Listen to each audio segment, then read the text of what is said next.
चलिए जम्मू कश्मीर के सोनमर्ग आपको लिए चलते हैं, जहां पर विकास की योजनाओं से एडवेंचर टूरिज्म को बढ़ावा दिया जा रहा है और वहीं युवाओं को भी इसकी मदद मिल रही है और उनको अपनी पहचान बनाने का मौका मिल रहा है। दरअसल सोनमर्ग में स्नो स्कीइंग ट्रेनिंग कैंप आयोजित किया गया है और इसमें प्रदेश के अलग अलग जिलों के 30 से ज्यादा प्रतिभागियों को चुना गया है। ये युवा सरकार का शुक्रिया भी अदा कर रहे हैं क्योंकि अब वो नई बनी टनल से यहां साल भर आ सकते हैं और स्नो स्कीइंग ट्रेनिंग ले सकते हैं। देखिए,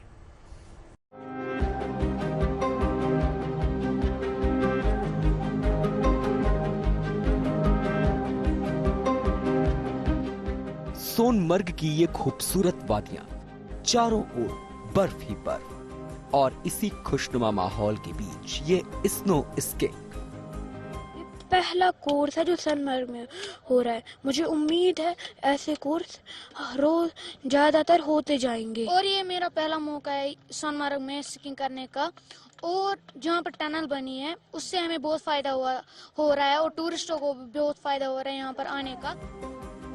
ये पहल सरकार के स्पोर्ट्स डिपार्टमेंट की ओर से की गई है। इसमें प्रदेश के अलग अलग जिलों के 30 से ज्यादा प्रतिभागियों को चुना गया, जो गांदरबल जिले के प्रसिद्ध पर्यटन स्थल सोनमर्ग में स्नो स्कीइंग की ट्रेनिंग लेने के लिए पहुंचे हुए हैं।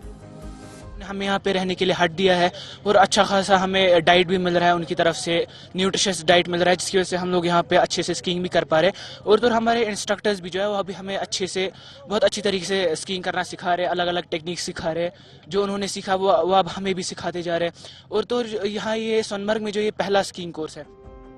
जम्मू कश्मीर में केंद्र और राज्य सरकार की ओर से कई विकास योजनाएं चलाई जा रही हैं, ताकि यहाँ के लोगों और युवाओं को हर तरह की सुविधाएं मिलें।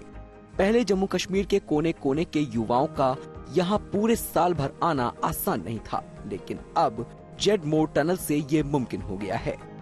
पिछले महीने ही प्रधानमंत्री नरेंद्र मोदी ने गांदरबल में जेड मोड़ टनल का उद्घाटन किया था। श्रीनगर लेह हाईवे NH1 पर बनी करीब 6.5 किलोमीटर लंबी ये डबल लेन टनल श्रीनगर को सोनमर्ग से जोड़ती है। इस तरह गगनगीर से सोनमर्ग के बीच 1 घंटे की दूरी अब महज 15 मिनट में पूरी हो रही है और लोगों को इस टनल से ऑल वेदर कनेक्टिविटी की भी सौगात मिल रही है। इससे पहले भारी बर्फबारी के कारण सर्दियों में सोनमर्ग का संपर्क शेष भारत से कट जाता था, जिससे पर्यटन और व्यापार बुरी तरह प्रभावित होते थे। लेकिन अब जेड मोड़ टनल के जरिए भारी बर्फबारी में भी यहाँ आना आसान हो गया है। लिहाजा स्नो स्कीइंग कोर्स में शामिल प्रतिभागी सरकार का शुक्रिया अदा कर रहे हैं। टूरिज्म को भी बहुत बढ़ावा मिलेगा इस सोनमर्ग में जो यहाँ नई टनल बनी है, तो उस वजह से भी यहाँ पे उसी की मदद से हम यहाँ आ पाए, वरना तो यहाँ आना बहुत मुश्किल हो सकता था। तो इसी के साथ बस मैं इतना ही कहूँगा कि मैं यूथ सर्विस एंड स्पोर्ट्स का दिल से शुक्रगुजार हूँ। तो जम्मू कश्मीर में विकास की नई बयार बह रही है, जिससे युवाओं को एक नया मंच भी मिल रहा है और वो अब देश दुनिया में अपनी अलग पहचान बनाने के लिए मजबूती से तैयार भी हो रहे हैं। विकास की एक एक ईंट जम्मू कश्मीर में नए रास्ते खोल रही है। एडवेंचर स्पोर्ट्स, टूरिज्म, व्यापार और आर्थिक मजबूती यहाँ एक नई कहानी कह रही है। Bureau report, good news today.